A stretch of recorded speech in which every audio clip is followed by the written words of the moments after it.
Hello and welcome to this week's edition of Tax in 10 with me, Rachel de Souza, and Andrew Robbins. We're both tax partners at RSM's London office and have a wealth of experience in dealing with a wide range of private client matters. Your feedback is valuable to us, so do keep it coming, especially if you have thoughts on any topics you would like us to cover. Andrew, you were talking to me earlier about some interesting statistics you've come across recently. Yeah, well, of course, all statistics are interesting automatically, but tax statistics are particularly interesting. Those of us who really appreciate a good statistic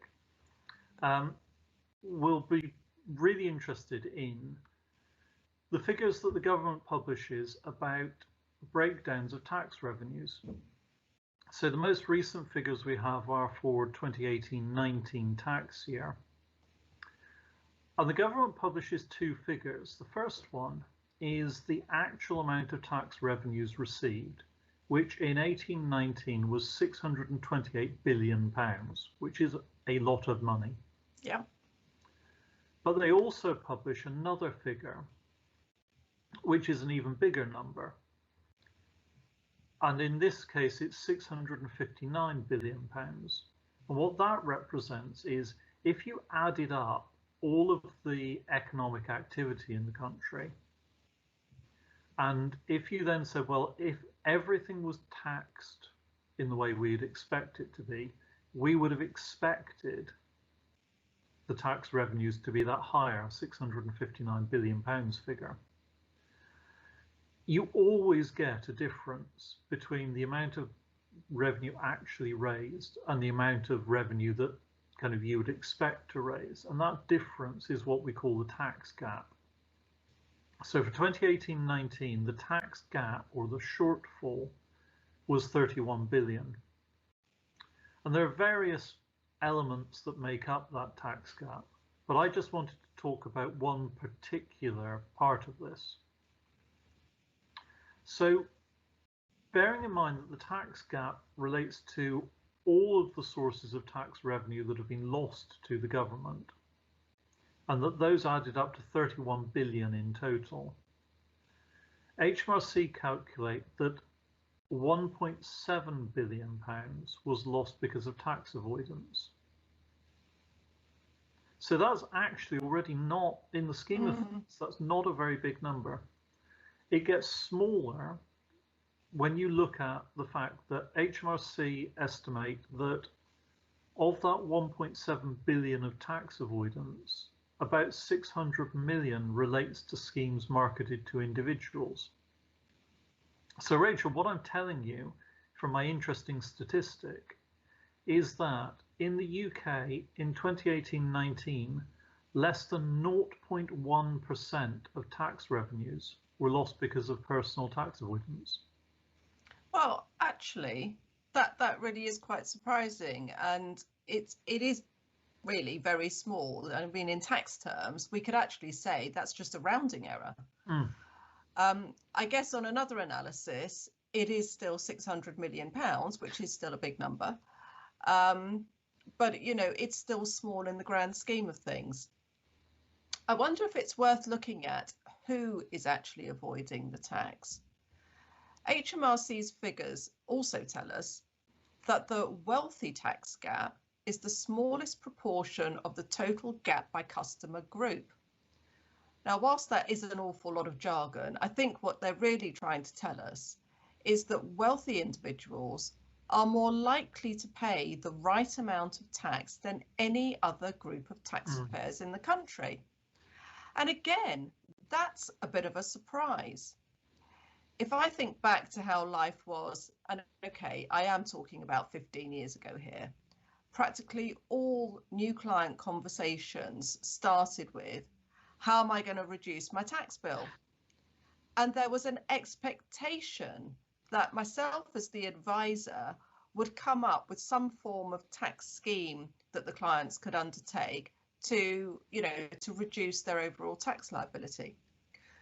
So, according to HMRC, people with reportable income of less than £50,000 a year is the main group who are doing tax avoidance. Now, again, on the face of it, that's really surprising, because if you're earning less than 50,000 a year, the cost of doing a scheme is usually historically quite high. And by the time you'd paid those fees, you wouldn't be saving that much tax.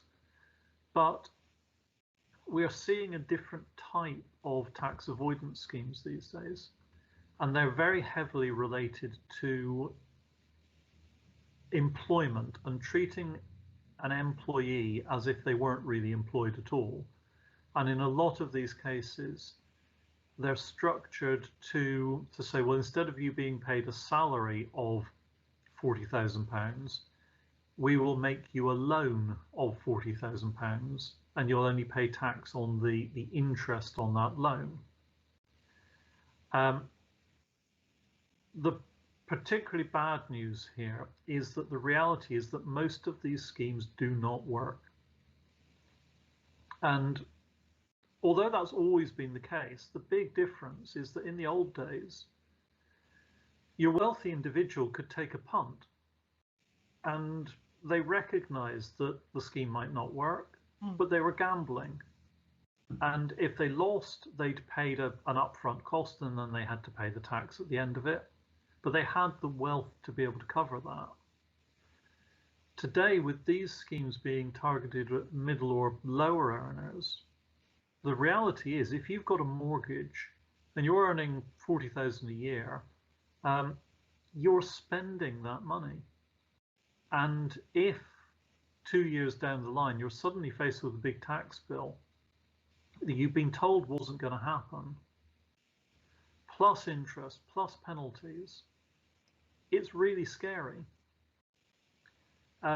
You won't have the money to pay the tax back. And there's a really good chance as well that the person who sold you this scheme in the first place has disappeared off into the distance counting their money and won't give you any support at all when things get tough. And that's the scary thing about all of this.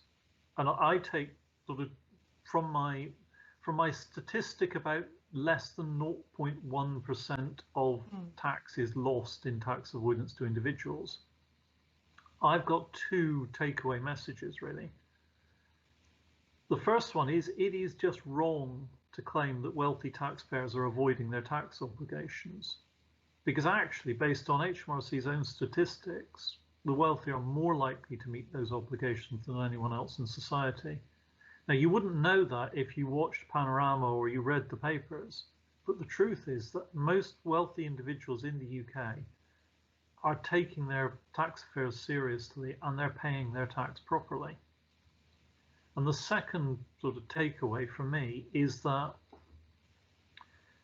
despite those percentages and the numbers and all the rest of it, we do have a problem with tax avoidance. But the problem isn't the amount of money that's being lost to the Treasury. The problem is the impact on the lives of the people who've been sucked into these schemes and are left facing the consequences when they go wrong. And that's the real issue, I think, with tax avoidance today.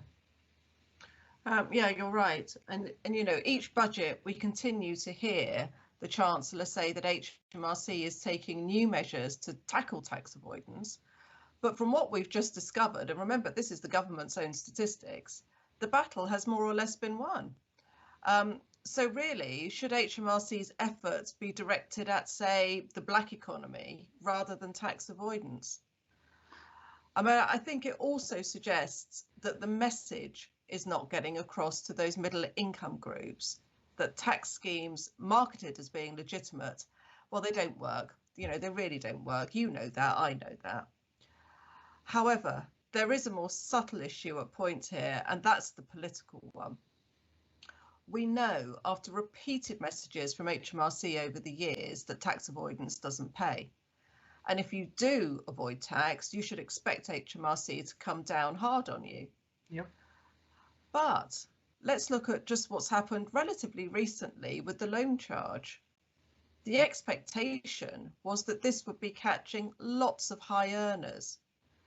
But when it came down to it, the reality was that it wasn't. It was catching those middle income people that you've talked about, and particularly those in the medical profession. Mm-hmm. This, not surprisingly, led to an outcry. And eventually, the impact of the loan charge was dramatically reduced. In other words, HMRC backed down. So the message, so is the message tax avoidance does pay as long as you are a middle or low income earner, and somewhat controversially, especially if you are a nurse. As you say, it's a political question, and it's a political question that has a big impact on people's lives because of the nature of the people who are being caught up in these schemes.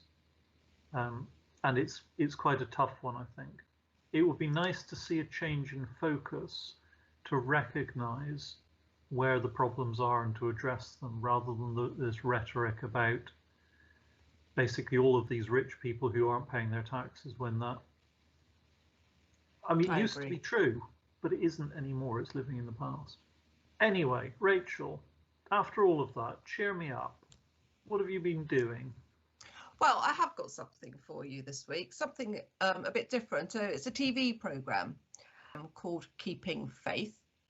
And I have to say, what I particularly like about it, Andrew, is firstly that it's got a very strong female lead. Mm-hmm. So for a primetime drama, you know, the leading character is female. She's got young children. She's got all sorts of problems, which is obviously part of the story, so I won't go into them. But also, it's set in Wales. Now, I'm afraid Wales is actually a county I don't know that much about. I think I have been there once. It's a country. It's not, I know, all right. I knew you were going to say that. It's a country that I know. I haven't been there very much. Out there. Anyway, there's some beautiful scenery that is being filmed as well. So I would recommend that to everyone this time. It's called Keeping Faith, strong female lead, and there's some beautiful scenery in the beautiful country of Wales. Cool, sounds really good. That's enough from us today, so thank you all for listening. If you do have any comments or feedback, please do get in touch.